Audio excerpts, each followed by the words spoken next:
저는 오늘 본문의 말씀을 통해서 멀리 볼 수 있다면 이라는 제목으로 함께 말씀을 나누려고 합니다.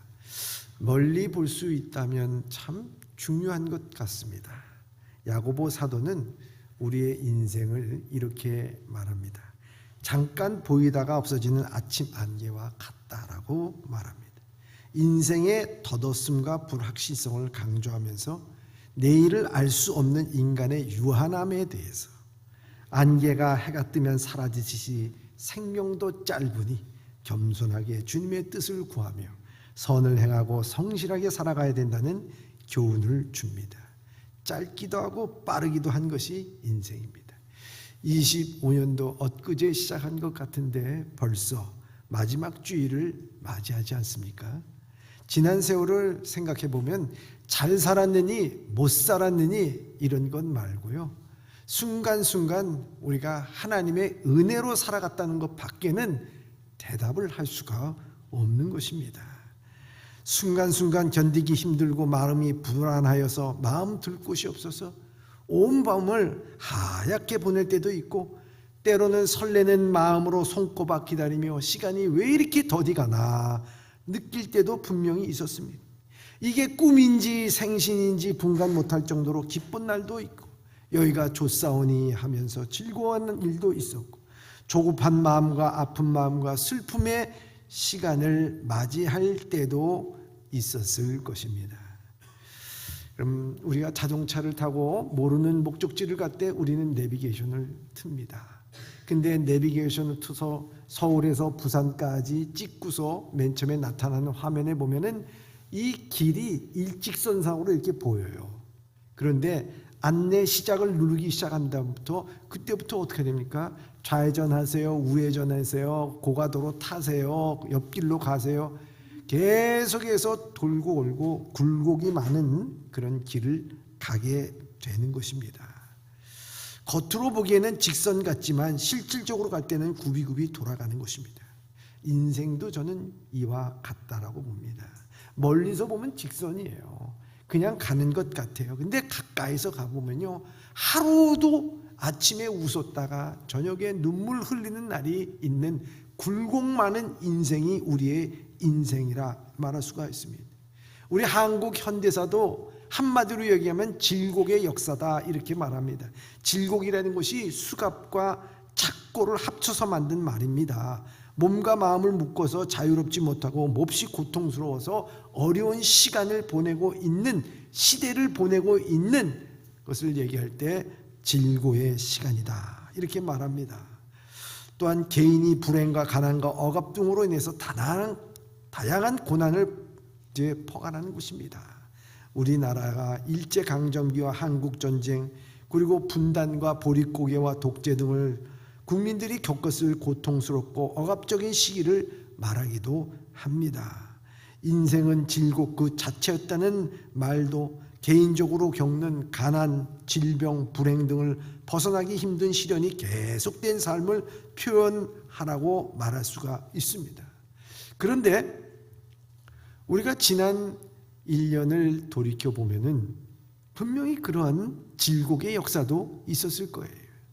그런데 지금에 와서 생각해보면 뭐 당장 죽을 것 같았는데도 불구하고 오늘날 이렇게 주의전에 나와 앉아 있습니다. 우리는 생각해봅니다. 참 잘 살았다. 그래도 잘 살았다라고 얘기합니다. 당장 죽을 것 같아도 인생을 멀리 볼 수 있다면 이 굴곡도 하나의 점이 돼서 우리 인생을 직선으로 만들어주는 것을 알 수가 있습니다. 신앙은 오늘만 사는 것이 신앙이 아닙니다. 우리의 믿음이 있으면 믿음의 사람은 멀리 봐야 됩니다. 여러분, 믿음의 사람은 어떻게 바라보라고요? 멀리 바라보라고. 멀리 바라보라고. 여러분, 멀리 바라보세요.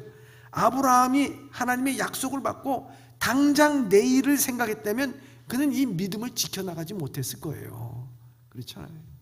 아들도 없고 주신다 그러는데 25년 동안 아들도 없고 전쟁도 일어나고 가난도 겪고 그리고 기근도 겪어가면서 나중에 아들을 얻었는데 또 바치라 하면서 이 모든 하나님의 명령을 늘 순종할 수 있었던 것은 오늘만 바라본 것이 아니고 끝까지 변치 않는 믿음으로 멀리 본 거예요. 멀리. 하나님의 약속이라는 것을 멀리 본 거예요. 그래서 히브리서 기자는 믿음의 사람들의 특징을 다음과 같이 얘기합니다. 히브리서 11장 13절입니다. 시작. 이 사람들은 다 믿음으로 따라 죽었으며 약속을 받지 못하였으되 그것들을 멀리서 보고 환영하며 또 땅에서는 외국인과 나그네임을 증언하였으니. 아멘. 그들은 예수 그리스도의 메시아 오심을 그들은 약속을 믿었지만 그것을 보지는 못했어요. 그러나 오실 것이다라고 하는 것을 그 세월의 먼 세월 속에서 그것을 늘 보면서 믿고서 살아갔다는 거죠. 모든 고난과 역경과 시련도 메시아가 반드시 오실 것이라는 것을 믿고 멀리 본 인생이에요. 그렇기 때문에 시련도 역경도 이겨나갔다고 하는 것을 우리에게 말씀하고 있습니다. 믿음의 사람은 멀리 봐야 하는 것입니다. 믿음의 사람은 어떻게 해요? 멀리 봐야 합니다. 아니, 멀리 볼 수 있는 사람이 되어야 된다는 거죠. 오늘 본문의 말씀에도 바울은 인생을 멀리 볼 수만 있다면, 멀리 보는 인생이 된다면 낙심하지 않는다는 거예요. 낙심하지 않는다는 거예요. 오늘 고린도후서 4장 16절에 이렇게 말씀하고 있습니다. 시작. 그러므로 우리가 낙심하지 아니하노니 우리의 겉사람은 낡아지나 우리의 속사람은 날로 새로워지도다. 아멘. 이 복음을 전하는 바울이 낙심하는 일이 왜 없겠어요? 정말 많았어요. 그 인생 자체가 질곡이야. 질곡의 역사예요. 박해와 의심과 고소와 고발과 육체적인 어려움과 상처와 아픔과 늘상 따라다녔어요. 그러나 그는 낙심하지 않는다고 그랬어요. 특히 고린도 성도들에게 낙심하지 않는다고 그랬어요. 여러분, 부모가 낙심하면요, 자녀는 좌절합니다. 부모가 한숨을 쉬면요, 자녀는 그 갈 방향을 잃어버려요. 목회자가 낙심하면 성도들이 힘을 잃는 거 아니겠습니까? 그러기에 내가 낙심하는 것이 누군가의 좌절과 방향과 맥 빠지는 삶을 만든다는 것을 알아야 된다는 것이죠. 그렇다고 해서 억지로 참고 나는 강하니까, 나는 능력이 있으니까, 나는 괜찮아, 아무렇지도 않아 하면서 살아가라는 말이 아닙니다. 낙심하지 않는다는 게 그런 말이 아니에요. 바울이 낙심하지 않는 이유에 대해서 뭐라고 말씀하시느냐? 겉사람은 낡아지지만 내 속사람은 날마다 새로워지기 때문이라고 말씀하고 있어요. 내가 낙심하지 않는 것은요, 내 겉사람은 낡아져요. 근데 내 속사람이 날로 새로워져요. 여러분, 멀리 보는 사람은 낙심하지 않는다는 거예요. 왜? 그 겉사람은 낡아져요. 그러나 속사람이 늘 새로워지기 때문이라는 거예요. 여러분, 우리의 겉사람은 어떤 사람입니까? 우리의 겉사람은 감정대로 움직이는 사람이고, 감정의 기복이 심하고 참지 못하는 사람이고, 죄에 대해서 살아가는 사람이고, 육적인 욕망과 욕심의 사람입니다. 육체의 뜻대로 살아가는 사람들입니다. 자주 실망하고 자주 낙심하는 사람이에요. 예수님을 만나기 전에, 하나님을 만나기 전에 베드로 급한 성격의 사람이었어요. 우레의 아들, 번개의 아들이라고 말할 수 있는 요한은요, 불같은 성격인 사람이었어요. 하나님을 만나기 전에 모세는 어떤 사람이었습니까? 화라산과 같은 사람이었어요. 그래서 정의를 보고 그 애굽의 관리를 때려 죽였던 사람입니다. 살인을 저지른 사람이에요.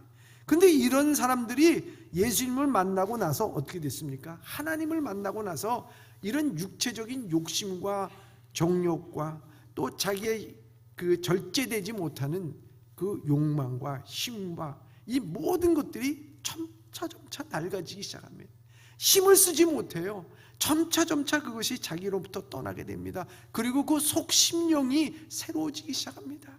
하나님의 은혜를 느낍니다. 하나님의 사랑을 느낍니다. 하나님께서 행하신 일들을 바라보면서 그 속심령이 그렇구나, 하나님께서는 여기도 계시고 역사하고 계시는구나 하는 것을 그들은 느꼈다는 거예요.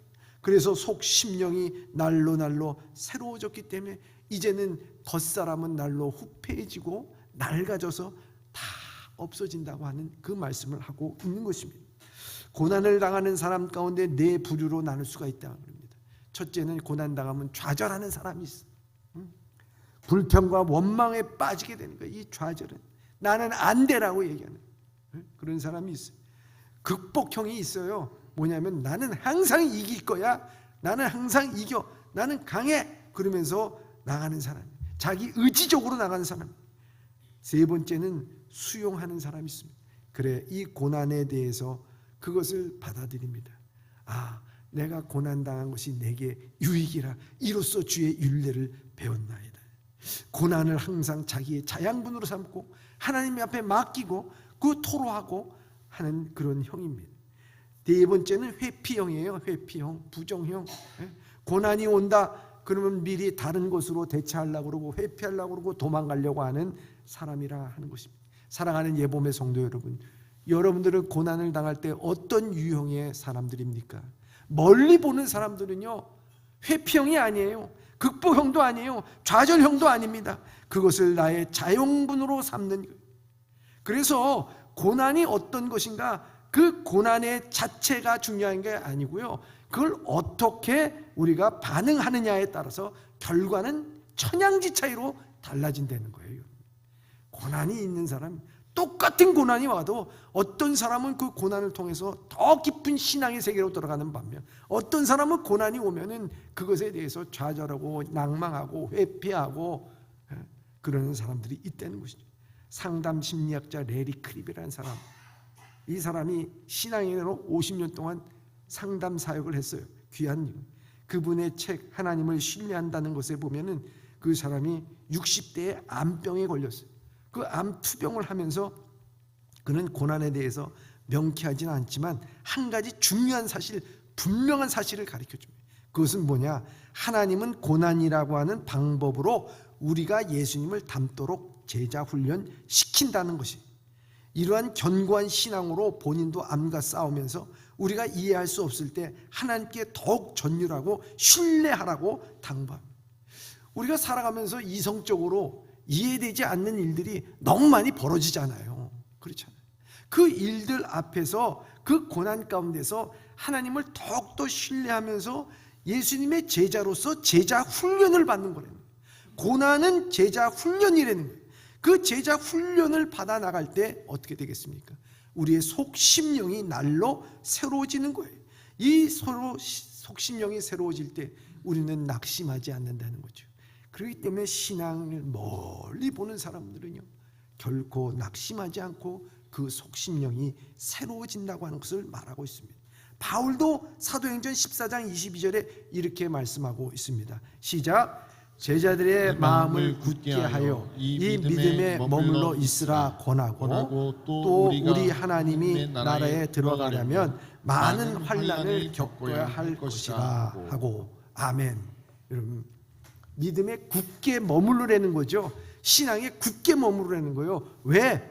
하나님 나라에 들어가려면 지금 당장 하나님 나라에 들어가는 것이 아니라 많은 환난을 겪어야 할 것이라는 거예요.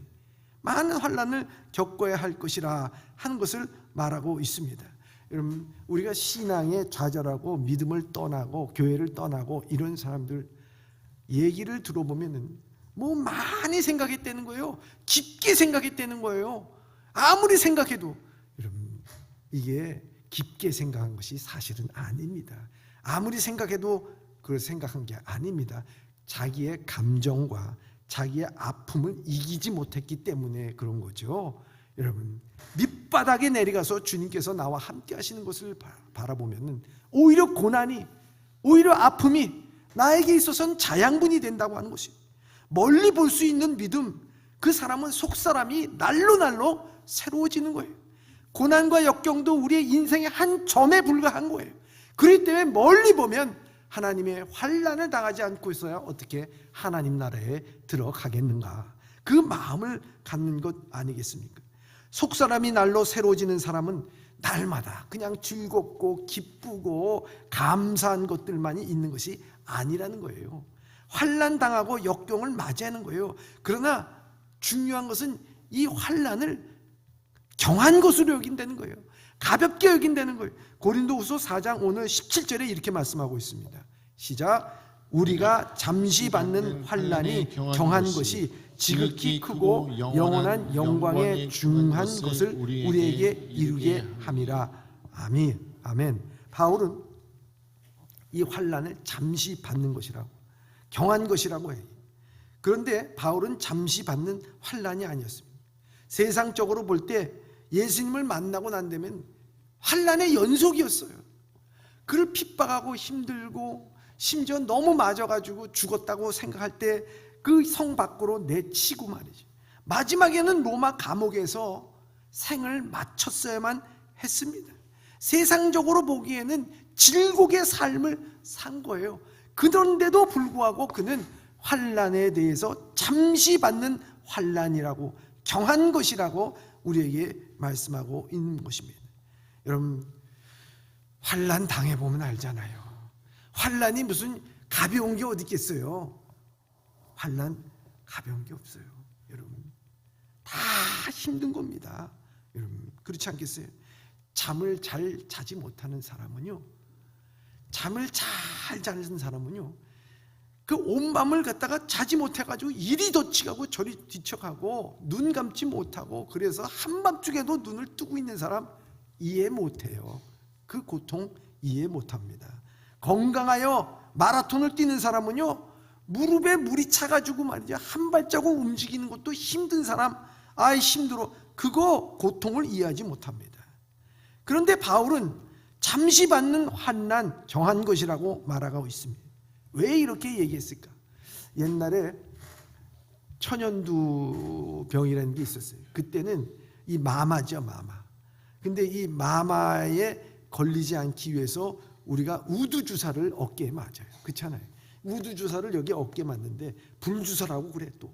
근데 이 불주사를 맞게 되면은 여기에 뜨거워가지고 나중에 이게 골마 터져가지고 나중엔 거기에 면역력이 생기게 됩니다. 그래서 누구나 이 어깨에는 그 우두 주사 맞은 상처가 거기에 남아있게 돼요. 이거 상처를 남아있지만은 그러나 평생 얼굴은 고운 얼굴로 살아가는 것입니다. 그런데 우리가 이 불주사를 맞기 싫다고 해서 피하면은 어떻게 됩니까? 마마에 걸리면 얼굴에 상처가 나면서 평생을 그 상처난 얼굴로 살아갈 수밖에 없다는 것입니다. 여러분, 우두주사를 맞으면서 잠시 고통 있으면서 아름다운 얼굴로 살아가는 것이 낫겠습니까? 아니면 이 고통 때문에 나는 피해서 마마를 걸려서 평생 상처난 얼굴로 살아가고 싶습니까? 우리 다 누구나 잠시 받는 고통이지만 평생을 아름다운 얼굴로 살고 싶은 거예요. 마찬가지입니다. 바울은 지금 우리의 삶에 환난이 당하고 어려움이 당하지만, 그러나 영원한 하나님의 나라에 비해서는 잠시 이 우두로 말미암아 고통당하는 것보다도 더 경한 것이라고 말씀하고 있는, 더 짧은 것이라고 말씀하고 있어요. 지금 내 고통을 당해 힘들고 어려워, 여러분, 그것 하나님의 영원한 나라에 비하면요 경한 것이고 가벼운 것이에요. 우리에게서 중한 것이고 우리에게서 귀중한 것은 영원한 하나님의 나라인 줄 믿습니다. 그 믿음을 갖고 나가라는 거예요. 잠시 그것을 받는 환난이 경한 것이 지극히 크고 영원한 영광 중에 한 것을 우리에게 이루려 함이라 말씀하고 있는 것입니다. 믿음의 사람은 그렇게 멀리 봅니다. 당장의 환난을 보는 것이 아니라 영원한 영광을 봅니다. 믿음의 사람은 멀리 봐요. 그렇기 때문에 지금 환난을 가볍게 여긴다는 거예요. 이 환난이라는 것은요 도리직결하다는 거예요. 키질하다는 거예요. 여러분 그렇잖아. 예? 추수날 다 추수했어. 그러고 난 다음에 키질을 합니다. 키질을 할 때 어떻게 됩니까? 쭉정이는 날아가고 알곡은 가라앉는 거예요. 마찬가지로 우리가 하나님 나라에 들어가기까지, 영원한 것을 우리가 보기까지 우리가 뭐가 있어야 되냐? 환난을 반드시 이겨나가야 된다 하는 거예요. 우리 인생에는요 어려움도 있어, 환난도 있고 역경도 있고 아픔도 있고 상처도 있어요. 여러분 지난 세월 다시는 돌아보고 싶지 않다는 그런 일들이 우리에게는 있어요. 그렇지만요 지나고 보면 믿음으로 지나고 보면, 멀리 보면서 하나님 나라를 생각하면서 나그네와 같이 주님을 바라보면서 멀리 바라보는 인생은요, 그것이 경하게 되는 것이에요. 이것이 나의 믿음으로 이기게끔 만드는 것이겠다. 이것을 우리가 압니다. 오늘날의 성도들이 복음은 있어, 복음. 예수 그리스도로 말미암아 내가 구원받았다고 하는 복음은 내 안에 있어요. 그걸 알아.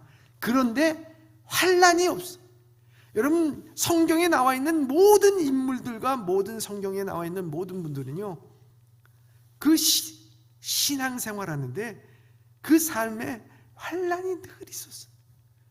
다니엘도 사자굴에 들어가는 환난이 있었어, 믿음을 지키기 위해서. 그렇지 않습니까? 뿐만 아니라 그 세 친구도 풀무불에 들어가는 환난이 있었어요. 모세도 환난이 있었습니다. 여러 환난이 있었어요. 바울도 자신의 당한 환난을 사방으로 우겨쌈을 당하여 답답한 일을 당하며 박해를 받으며 거꾸로팀을 당한다고 했습니다. 얼마나 힘들었으면 사방이 다 막혔어. 야, 나 한번 나갈 구멍이 어디로 나가야 돼? 어떻게 해야 돼? 다 막혔어. 그는 위를 바라보면서, 위에 있는 하나님을 바라보면서 그는 멀리 바라봤어요. 그러자 그 모든 우겨쌈을 당하는 것도 풀려나게 돼요. 마지막에 순교를 했지만 하나님 나라의 영원한 상급을 받았어요. 의의 면류관을 받은 것을 볼 수가 있습니다. 그렇기 때문에 환난에 경한 것이라고 하는 것은 엄청난 영광이 있기 때문이라고 말씀하고 있고, 환난은 이것에 비교도 되지 않는다고 말씀하고 있습니다. 주기철, 주남선, 한상돈, 손양원 목사님, 우리 한국교를 빛낸 모든 목사님들, 옥에 갇혀서 순교하고 해방되어 추록했습니다. 이런 분들이 우리 한국교의 영성의 뿌리가 돼 있어요. 밑바닥이 돼 있단 말이에요. 그래서 이분들 때문에 여러분 힘들고 어렵지만은 이런 환난에 대해서 잠깐이라고 생각하고 경한 것이, 가벼운 것이라고 생각했기 때문에 장차 올 영광에 대해서 이건 비교도 할 수 없다라고 얘기를 한 것입니다. 여러분, 암 수술 환자가 수술하기 위해서 수술대에 쓰게 되면요, 제일 먼저 하는 것이 뭐냐면 마취하는 거예요. 자, 이제 수술하기 전에 마취합니다. 잠깐 좀 주무시다가 깨어나면 됩니다 하고 하나 둘 셋 할 때 그냥 자는 거예요. 마취돼 있어. 근데 마취됐는데요, 보니까 그 사이에 뭘 했냐, 간호사들과 의사들이 메스를 갖고 배를 째고 창자를 드러내고 거기 속에서 암덩어리를 찾아내고 그것을 짜자내고 막 피 수혈하고 그것을 다시 꼬매고 다시 꼬매가지고 딱 봉했어요. 그러고 나서 어떻게 됩니까? 마취해서 깼어요. 그 사이에 내 몸에 무슨 일이 벌어졌는지 몰라. 엄청난 일이 벌어졌는데 무슨 일이 벌어졌는지 모르는 거예요. 근데 깨봤어. 깨니까 이미 수술이 끝나고 다 봉합이 된 상태인 것을 우리가 알 수가 있습니다. 여러분, 마찬가지예요. 우리의 인생을 살다 보면요, 꿈과 같이 어떻게 지냈는지 몰라. 그런데 우리의 인생을 가만히 들여다보면요, 엄청난 일들이 너무 많이 있어. 사고와 사건과 당하지 말아야 될 일들이 있고, 아픔이 있고, 암이 걸리고, 뭐하고 힘들고 괴로운 인생길이 가고 배반당하고. 그런데 눈을 감았다 뜨니까 벌써 주님 나라 갈 시간이 다가왔어요. 우리 인생 다 그런 거 아니겠습니까? 그렇기 때문에 우리의 인생 어떤 일이 일어나더라도 멀리 보면요, 하나님 나라를 바라보면서 멀리 보면은 우리는 그것에 대해서 우리는 하나님의 은혜로서 낙심하지 않는다. 우리는 날로 우리 속사람이 날로 새로워지는 줄 믿습니다. 눈 깜짝할 사이. 그래서 시편은 우리 평생의 순식간에 다하였나이다 이렇게 말하게 됩니다. 얼마나 귀한 것입니까? 그래서 바울은 오늘 고린도후서 4장 18절에 이렇게 말씀하고 있습니다. 시작. 우리가 주목하는 것은 보이는 것이 아니요 보이지 않는 것이니 보이는 것은 잠깐이요 보이지 않는 것은 영원함이라. 아멘. 여러분, 보이지 않는 것 영원한 거예요. 보이지 않은 것이 중요한 거예요. 그 영원한 영혼을 위해서 오늘도 멀리 봅시다. 오늘 당장 이거 어떻게 해요? 그러지 말고요. 하나님께서 나를 지켜줄 줄 믿사옵고 하나님 나라가 있고 주님께서 함께하여 주신 것을 보며 멀리 보시기 바랍니다. 저는요, 받는 편지 가운데 제일 기분이 안 좋은 편지가 하나 있어요. 그것은 뭐냐면 속도 위반했다고 오는 과태료 통지서야. 근데 제가 속도를 위반했나? 그걸 보면서 이거 속도 내가 언제 위반했지? 이런다니까요. 근데 내가 왜 속도를 위반했을까? 보니까 내비게이션을 볼 때는요, 여기에 그 속도 위반하지 말라고 자꾸 거기서 가르쳐줘요. 그런데도 불구하고 속도 위반을 한 거야. 그것은 뭘 의미한 것입니까? 딴 생각하고 있었다는 거야. 딴 생각. 여러분, 급한 생각, 내 생각에 먼저 해야 될 것, 여러분, 급하면 걸리는 거예요. 급하게 하면 먹다가 체합니다. 급하게 일하면 손해보는 거예요. 신앙은 급한 게 아닙니다. 멀리 보는 거예요. 멀리 보는 거예요. 하나님은 나를 다 보고 계시는 거예요. 멀리 보여요. 스데반이 유대인에 의해서 돌에 맞아 죽을 때도 어떻게 됐습니까? 그 얼굴은 천사와 같은 얼굴을 봤는데 뭘 봤습니까? 날라오는 돌을 봤습니까? 아니에요. 그는 저 하늘나라에서 하나님 우편에 서서 자기를 바라보고 계시는 예수님을 본 거예요. 얼마나 귀해. 여러분, 환난과 역경과 시련이 있을 때 멀리 저 하늘에서 나를 붙잡아 주시고 인도하시는 주님을 바라볼 수 있기를 바랍니다. 여러분, 얼마나 주님은 나를 바라보는 곳이 아니라 나와 함께 하셔서 임재하시고 나를 붙잡아 주시고 인도하시는 하나님, 그걸 볼 수 있을 때요, 우리는 이 환난은 경한 것이 되는 거예요. 이겨나가는 거예요. 그래서 승리하는 거예요. 저도요, 이렇게 길을 가다가 뭐 시장에 가고 현대시장 가고 어디를 이렇게 가다 보면요, 우리 성도들을 만나게 돼요. 성도들은 나를 비록 못 보지만 나는 보고 있어. 그분이 콩나물을 사는지 뭐를 사는지, 그리고 깎겠다고 뭐라고 얘기하는지 다 보고 있어요. 근데 제가 보니까 우리 성도들 깎는 것보다는 복음 전하고 있는 것을 볼 때 나 참 얼마나 감사해요. 그걸 보며 저도 섬찟했어요. 하나님도 나를 보고 계시겠지.